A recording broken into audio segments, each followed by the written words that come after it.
Hey guys, so this is a little different video than what I'm normally putting out there. Sitting in my truck, I got a 2008 Chevy Silverado. I just did the oil change on it, and for those of you who are not sure how to reset your oil light after that, well, this is the video for you. Alright, so I've got you guys spun around here so you can see my dash, nice and dusty. Yep, pretty crazy. It's disgusting, but you know, look past that, okay? So the first thing you want to do is turn this key to the on position, but not start your vehicle.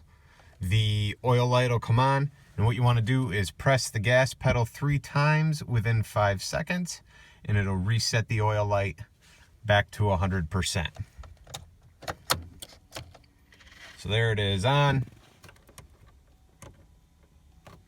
1, 2, 3, 100%. So now we're good to go. Fire my truck up here. As you can see down here in the green, it's gone.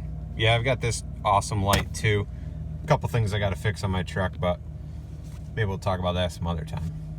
So that's it. If you need to reset the oil light on your 2008 Silverado, it's that simple. If you didn't catch all those really intense steps I just did, restart this video, watch it a couple times. Hey, thanks for watching, guys. Don't forget to hit subscribe, and I'll see you next time.